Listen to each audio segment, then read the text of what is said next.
I really don't think that a lot of folks, I think there was a substantial amount of people out there for whom it wasn't settled, that they sort of recognize that there are people who believe this, there are people who don't believe this, and that there is part of the scientific method is having a full-on debate over things, and that, you know, science, as science gets better, theories change, theories expand, theories contract, and you get more of an image of scientific truth. But you have to actually have that debate. And I think the public actually implicitly gets that. The fact is, in the end, that it is wealthy nations which are able to handle environmental problems better, and their populations are healthier, they live longer, et cetera, et cetera, et cetera. You need wealth in order to be healthy. The poorest nations in the world have the worst environmental records that are out there. Their people live lives of desperation, nasty, brutish, and short, as Hobbes said. And so you need to have that wealth. So the idea that somehow money can get minimized in all this is a flawed one. One of the things that we talk about at the Institute for Liberty is the issue of comparative risk assessment. You know, it's not enough that you view a regulatory proposal with weighing the benefits against the costs, but you have to compare risks. You have to, and in doing so, you get at a priority. I mean, it's this issue that was discussed back in the early parts of 2000, where you got a group of 100 scientists from around the world to rank the environmental and public health problems facing the globe. And climate change was not very high up on that. Access to clean water, anti-malarial situations, those things took much, much greater precedence over those things. That's really what a lot of folks are saying the priorities ought to be on. When in point of fact, you're addressing something which may not be a problem, we're not sure what the source of the problem is, and we're not sure if the proposed solutions are actually going to address the problem. And in doing so, you're going to spend a boatload of money, upwards of $1 trillion. I think anytime you're going to have a policy that is driven either A, in a crisis, or B, by one aspect of a particular policy issue, in this case, emissions of CO2, you're going to get skewed policy.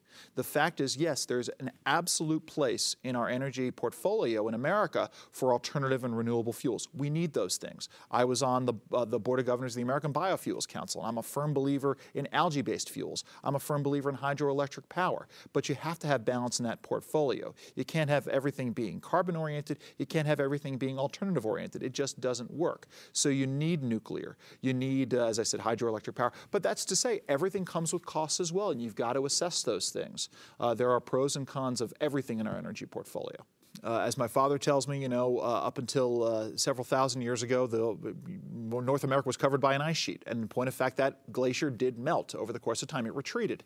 You get that. You get the climate changes. The question is exactly what are the components of that? What's the man-made portion of the climate changing? And you've got credible scientists who are saying that it's actually very, very small. And in point of fact, the changes that were going to be made, the proposals that we're making in order to abate that very, very small part of it will cost a tremendous amount of money while netting us very little in terms of overall benefit. That's a fundamental issue here. As I've said, I'm a big fan of the work of the folks at the Harvard-Smithsonian Center for Astrophysics. I think if there anybody who understands the way that energy hits a planetary body and changes that planet's climate system, it would be astrophysicists. They get that. That's what they do. And you've got astrophysicists on both sides who are debating the role of the sun in all of this. But I think you can't dispute that. You've got folks who are talking about orbital issues, as someone sent to me yesterday. We've been talking about the impact of the Earth's orbit on climate for, I want to say, 80 years now. There's a paper that came out in 1937 on that very issue.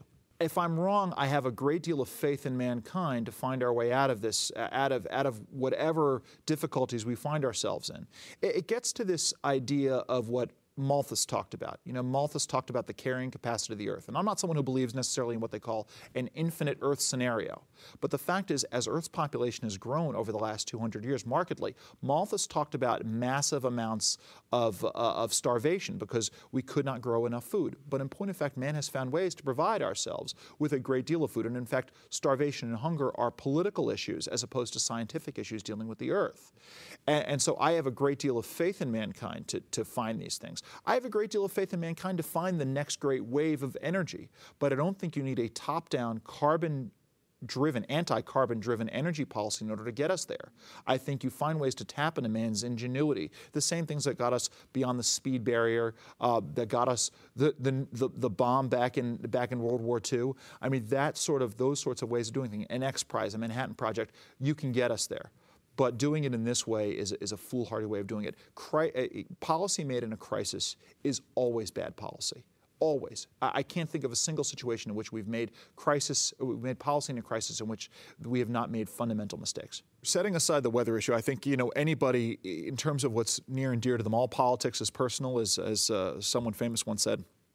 Folks are going to look at what's around them, and they're going to come to conclusions about what's around them. But let's set aside the weather events that have happened, because I think, there are, again, debates on both sides as to how it relates to overall climate.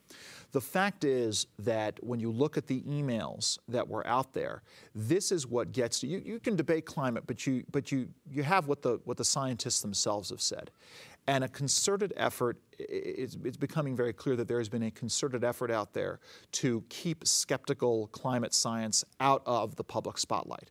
You have for the last decade and a half those pushing the climate agenda who've been talking very clearly about the fact that, well, the skeptics haven't had any of their research published in any peer-reviewed journals, when in point of fact the emails point to a pattern on the part of this community to keep that research out of those same peer-reviewed journals. You can't have it both ways. You can't push it out of the peer-reviewed journals. You can try to have it both ways. If you are saying that something hasn't been in a peer-reviewed journal and you've spent the last decade and a half pushing it out of peer-reviewed journals, that's a pretty clear conspiracy. And I think that folks see that and they recognize it as such. That's a big problem. And it's what we've always said: let the science stand on its own merits. Have a full scientific debate over climatology. The fact is, in the end, you probably aren't going to come to any real conclusions because you have different schools of thought about it. You always have different schools of thought about varying aspects of science, where you have the folks who are the astrophysicists who come at it from one direction. You have chemists who come at it from another direction. You have meteorologists who come at it from still another direction. And everybody has their core competency, and everybody looks at it parochially. And it's sometimes very hard for them to communicate across schools of thought. The fact is that there are thousands of emails that are out there that all sorts of people are going through, and it does paint a pattern. And the more the left tries to hold on to this and minimize it and paint it as something other than it actually is, I think the more of a disservice they do to themselves and the environmental community overall. I'm not saying that a major mea culpa has to be made, but ownership and responsibility of a problem has to be addressed. The fact is that there is this pattern out there, and it is unfortunate. It is incredibly disheartening. It plays into the sentiments that a lot of folks have said on the right, that there has been this pattern out there. And so I do think that some sort of reckoning is in order.